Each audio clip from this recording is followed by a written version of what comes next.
내가 나쁜 짓을 하고 있다고는 생각하지 않는다. 단지 창밖을 망원경으로 보고 있을 뿐이니까. 근처의 집을 엿보거나 하는 게 아니니까 괜찮잖아. 언제부터였는진 모르겠지만 밤에 혼자 있을 땐 아파트 베란다에서 망원경으로 강 건너편의 번화가를 바라보곤 했다. 관음증 같은 건 전혀 없었지만 어느새 이건 습관이 됐고 지금은 나의 가장 큰 즐거움이 되었다. 뭘 그렇게 재밌게 보는 거냐고? 퇴근길의 회사원들, 술에 취해서 소란을 피우는 대학생들, 열대어처럼 울긋불긋하게 차려입은 여자들, 그리고 여기저기서 호객을 하는 호객꾼에 어째선지 깊은 밤에 혼자 어슬렁거리는 학생까지. 정말 별거 없는 어지러운 광경일 뿐이지만 그걸 보고 있으면 이상하게 재미있다. 어쩌면 수족관 속의 물고기를 보는 것과 비슷한 기분일지도 모르지. 그리고 난 이걸 관찰이라고 부른다. 방에 불을 켜놓으면 내가 망원경을 들여다보는 게 보일지 모르기 때문에 관찰을 할 땐 방에 불을 꺼놓는다. 어둠 속에서 베란다에 나가 혼자 술을 마시면서 망원경을 들여다본다. 다른 사람들이 보면 기분 나빠할지 모르지만 지금 나에게 이 취미를 그만둘 생각은 전혀 없다. 그리고 오늘도 역시 난 맥주를 마시면서 한가로이 베란다에서 밤바람을 쐬고 있었다. 어느덧 시간이 꽤 늦어졌지만 종종 사람들은 지나간다. 오히려 재밌는 것을 볼 수 있는 시간대는 대체로 사람들의 왕래가 줄어드는 심야 시간이다. 술에 취해 싸워대는 것은 몇 번씩이나 봤었다. 한 번은 어떤 남녀가 빌딩 틈 사이에서 섹스를 하는 것을 보기도 했다. 또 언젠가는 멀리서 봐서 확실치 않았지만 칼 같은 걸 손에 든 늑수구레한 노숙자가 같은 곳을 몇 번이고 왕복하는 것을 보기도 했다.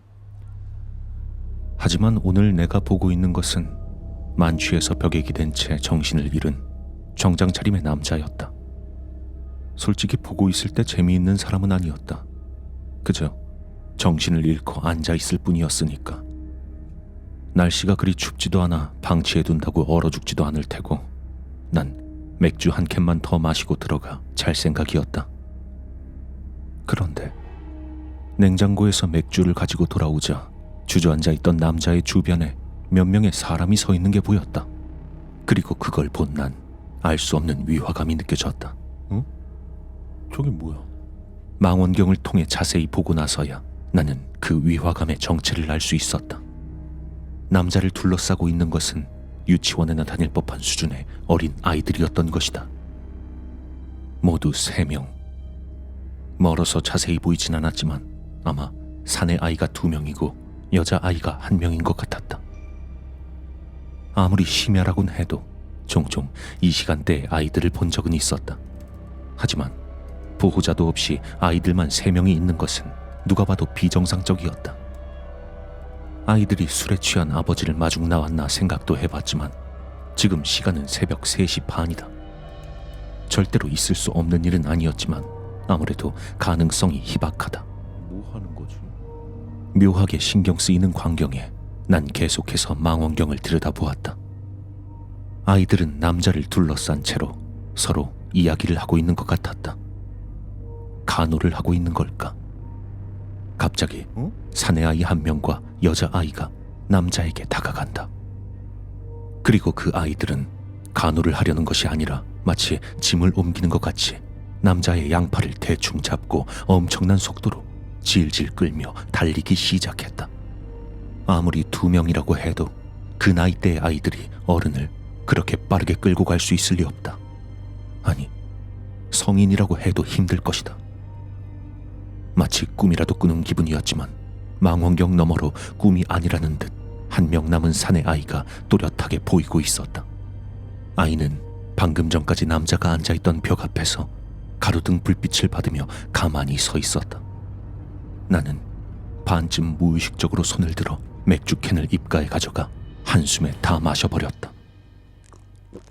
입안에서 튀는 탄산의 감촉과 알코올의 맛, 코끝에서 느껴지는 독특한 향기, 목을 미끄러져 넘어가는 차가운 액체의 느낌. 이 모든 게 꿈이라고 생각할 수 없을 정도로 현실적이었다. 난 마음을 가다듬고 땀에 젖은 손으로 망원경을 다시 잡았다. 그리고 남아있는 아이의 얼굴이라도 확인하기 위해 눈을 댔다. 가로등 아래에는 어느새 또 3명의 아이가 모여있다. 그리고 3명 모두 이쪽을 바라보고 있었다. 얼굴은 그림자가 져서 보이지 않았지만 분명 3명 모두 얼굴을 내 쪽으로 향하고 있다.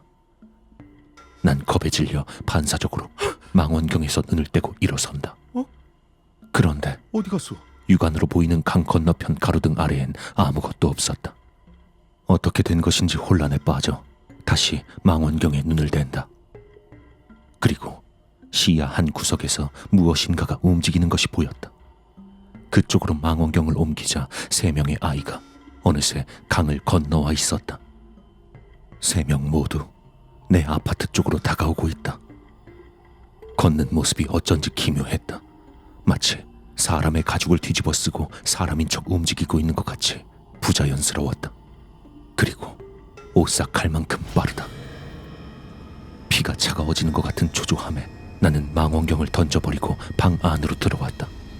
반사적으로 지갑만 들고 방에서 도망치려고 했을 때 귓가에 낯이 익은 소리가 들려왔다. 아파트의 정문이 닫히는 소리. 문 앞에서 돌처럼 굳어버린 내 귀에 계단을 올라오는 여러 사람의 발소리와 마치 수많은 낙엽을 밟는 것 같은 기분 나쁜 소리가 울려 퍼진다. 그리고 그 소린 조금씩 커져서 마침내 내 방 앞에서 멈췄다.